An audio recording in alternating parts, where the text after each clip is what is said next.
Tim, we're trying to bring. Here at the Positive Truth, we're trying to bring awareness, empowerment, inspiration, optimism, and understanding to communities everywhere. Sure. Great interview today. We'd like to have you tell who you are. Sure, I'll be glad to do that. My name is Susan Agel. I am the president at Positive Tomorrows, which is a social service agency, and our primary program is a private school for children whose families are homeless. How long have That's what we do. That's awesome. How long has Positive Tomorrows been open? We were created in 1989. That was well before my time. But basically what happened was that back in those days, if a homeless child showed up at public school and wanted to enroll, they didn't have proof of residency, they didn't have a shot record, they didn't have birth certificate, and they were turned away. So that was an issue. I mean, people noticed that there was a problem. Kids were being turned away from school. And so there was a group of folks in Oklahoma City that got together, grant writer from the Oklahoma City Public Schools, Junior League, Campfire, Neighborhood Services Organization, several nonprofits were involved, some individuals, and they found some money through the federal government and to really get us started, and that was how we got kicked off. Where are these people now? Well, they're all scattered around. Some of the agencies are still around, and we still partner with them.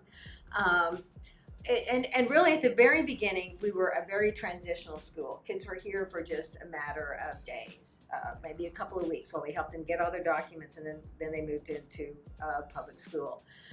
But now, as you know, over the last 26, 27 years, we have gotten to the point where we really stretch that out. We try to keep kids as long as we can. We want to get them up to speed academically and socially. We want to get the family stable and all of that, so that then we can move the children back into public school and they'll do really well.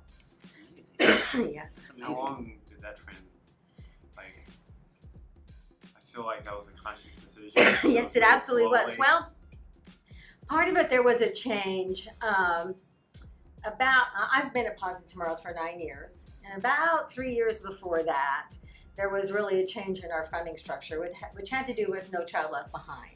When No Child Left Behind was passed, up until that point, we had been getting some federal dollars through the Oklahoma City Public Schools. But the No Child Left Behind legislation states specifically that you cannot segregate homeless children based on homelessness. So in the classroom, they have to be mainstreamed with all the other kids, which I think they were, they're trying to make sure that they get treated at least as well as everyone else. But it really causes a problem for us because we tailor things just for what they need. So anyway, it was at that point that we lost the federal funding, and we had to kind of sit back and think about what is it that we're really doing? What is it that we're about? We had to strengthen some fundraising and some of that kind of thing. But really, in the 9 years that I've been here, we have intentionally worked on keeping children until we can get them where we think they need to be. It can be tough. Children still, our families are very mobile, and we sometimes have to work very hard at keeping them, and sometimes we don't. But we want them to be successful in school. We want them to have a really good experience in school, because a lot of their parents had a horrible experience. I mean, and even kids that we have, I had a kindergartner one year, he came in January. And the first thing he said to his teacher was that, "I hate school." This is a kindergartner. But when you went back and looked at his records, we were his 5th school in that school year. So no wonder he hated school. He'd been, bouncing around, and we kept him for the rest of that year, and he was really doing very well by the end of it. But that's the kind of thing that we're working for with the children. We want to have a good experience. We want to help families become stable with income coming in, paying the bills, and then we want them to do really well out in the real world. So that's the plan. That sounds awesome. It's a great plan. That's what we do. Yes, that's it. That's the plan. So there's so many things to build off that. You said Yes. You've been working for 9 years. How did you come to work? Well, I had actually, I've worked in nonprofits pretty much my entire career, one place or another. My husband and I, we brought our family here in 1993, and was at that time, Deaconess Hospital was nonprofit, and I began working for them, and raise money for them. That's kind of been my background, has been on the fundraising side. I spent a couple of years working at City Rescue Mission and kind of became aware of what was going on with the families. And became aware of Positive Tomorrows at that time, and just kind of after one thing after another worked out, there was an opening here, and they hired me. So that was probably one of the coolest things that's ever happened to me. So I've been able to do that here. So we love positive news stories. We love cool things. Yes. Can you tell us some of your favorite just success stories? Sure, I can. There are, people will ask us. It's really hard for us to track long term because our families are so mobile, and there are things we're working on to try and do a better job of that. But we will run across people anecdotally who were here years ago, and we have a young woman. She's probably almost 30 now that I'm thinking about it, but she was, when we first got to know her, she called us, wanted to volunteer. She was working with the police department. Currently, she's now in ministry at a local church, but she had been a student at Positive Tomorrows twice when she was young. And she said, I made the decision then that I would own my own home by the time I was 25. And she did. And she's doing really well. There's, we hear stories. We ran into a young man who's working for DHS, and he's working in the same building where he would go with his mom to apply for food stamps. Wow. And so he's working with these families, and they tell him, well, you just don't know how it is. And he said, yes, I do. Yes, I do. I used to be over there. And so but then, we have some families right now. I mean, I can think of a family of 5 children that were, when I first started, they were probably one of the most needy families that we had ever seen, living in the most chaotic circumstances. Very, dad and mom had all kinds of issues. There was some addiction involved there. There were different things. They just didn't want, dad didn't want to settle down. And so they would be in and out of our program, and they'd be gone for a few months, and they'd come back, and the kids would be out of clothes, and they'd have lice, and they'd have other things going on. There was all kinds of stuff, and they were hungry, and we'd have them in school for a while, and then they'd disappear again. And so this went on for several years probably, and if we'd end up the next year, we'd have another child, they'd kind of be in and out. And eventually mom went to prison for some things that she had done, which really was concerning to us because then the kids were left with father who had an active addiction going on. And, eventually DHS did take the children into custody. And the kids, and eventually just through things that happened, the kids were put up for adoption, and there was a family that's adopted all 5 children. And it's just the coolest thing in the world because they're doing so well, and they're even when they were students here, even in spite of all the stuff they had going on, they had dreams for things that they wanted to do. They had, one of them wanted to be a teacher. I mean, it's just all that stuff. And they still come back to see us. The counselor that they had with us at that time is still associated with us, and they're going to come see us here in a few weeks over spring break. And and she tells us that when they think about Christmases when they were little, they think about us. They think we were their family for the longest time because there were things that were so chaotic. So, I mean, this group of kids they're just have been a delight all the way through to work with. We have another young man right now. He's a senior at Classen School of Advanced Studies. And he was a student here. So we had some difficulties with him at first. He was getting into trouble in the classroom. He was probably a 4th grader, 5th grader maybe. And but the teacher's aide at the time figured out that what was the problem with him was that he wasn't being challenged. He was too smart for what was going on. And so she started tutoring him in algebra.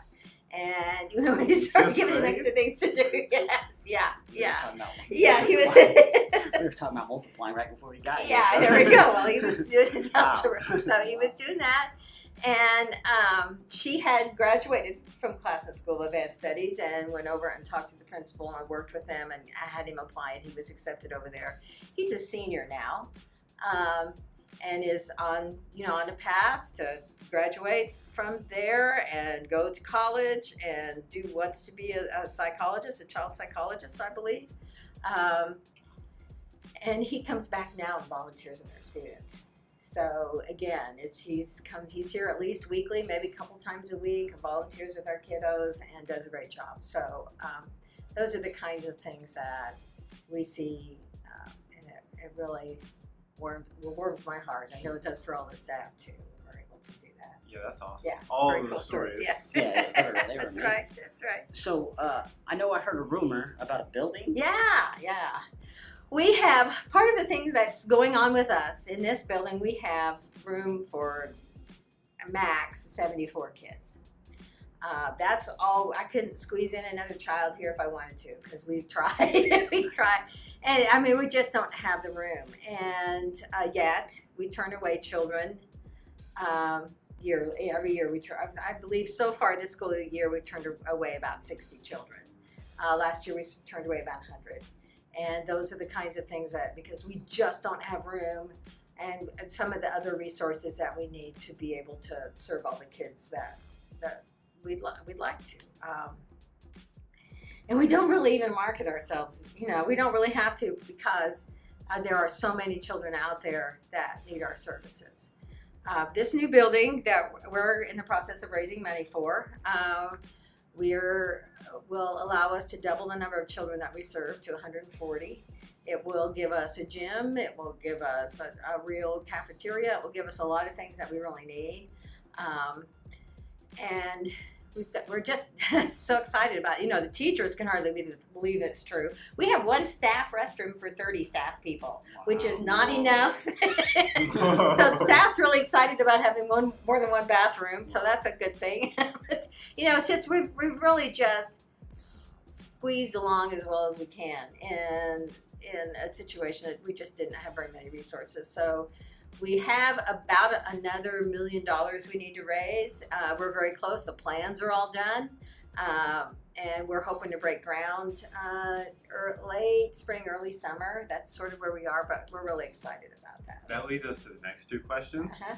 Well, real quick before we get there, if people want to donate to, Yes. how could they get that? Well, they That's can. what I was Yes. gonna Okay. say. Excellent. You can donate online. Go to our webpage, positivetomorrows.org.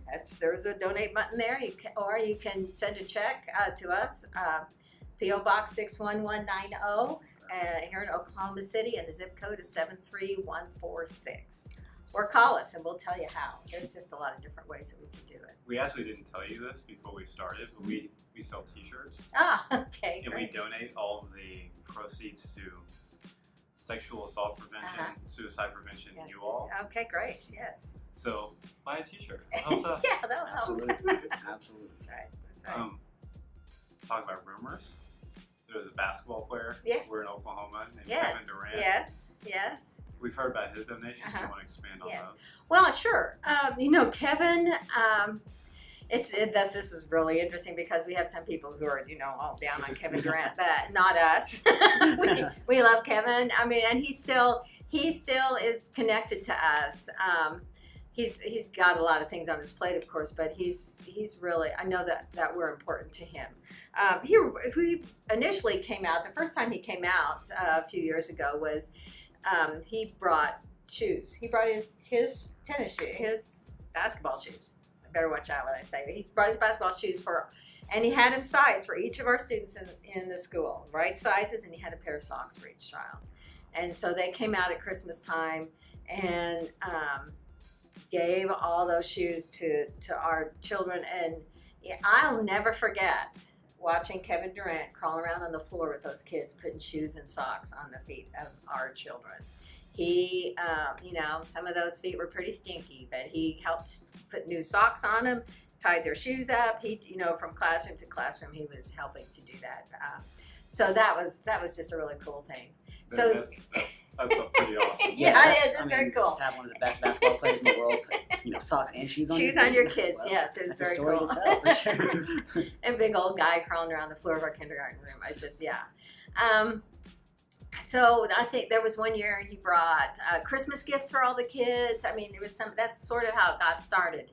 And then one year we were needing some funding to build out, to do some things in our kitchen so that we could actually move our cafeteria over there and open up this classroom that we're in. This used to be our classroom, but one needed to add another class, and we needed to do some things with our cafeteria, and he gave us $35,000 that enabled us to do that. So we have a larger, nicer place for the kids to eat. We were able to add a new classroom. And then as we began to talk about building campaign, he gave us another $57,000 to help us finish out what we needed to do to purchase the property. So he helped us buy that property. And now since then, with our capital campaign, he has pledged to give us another $100,000 to name the special ed classroom. So that's sort of where we are with Kevin right now. And we're just That's thrilled. like 10 We're things. thrilled. We're thrilled to have the relationship with him, even as he's gone on. Both the $57,000 was given after he left Oklahoma City, and still is committed to what we're doing here. It's a nice little fun fact right there. Yeah. For people that don't know, Kevin Durant still invested in Oklahoma Yes, City that's right. after he left. So maybe we can stop the That's hate right. a little bit. Yeah, that's right. Yeah, that's awesome. Yeah. Tim, do you have anything else? I think we're out of questions here. My favorite question for every interview: do you have a favorite quote? Ooh, I have a quote. It's actually up on the wall in my office. It's from the Bible. It's from Proverbs 31, verses 6 to 8. And it says, "Speak up for those who cannot speak for themselves, for the rights of those who are destitute. Speak up and judge fairly. Defend the rights of the poor and needy." And that's what we do here. That's what I do personally. And so that's what it's all about. Not just talking the talk, but walking it. That's exactly right. That's right. Well, this is awesome. Hopefully this interview will help you with the building campaign. Keep doing all the positive Oh, things. yeah, we're on it. We're on it. We appreciate what you do. And yeah, we're out. Stay Okay. positive. Thank you.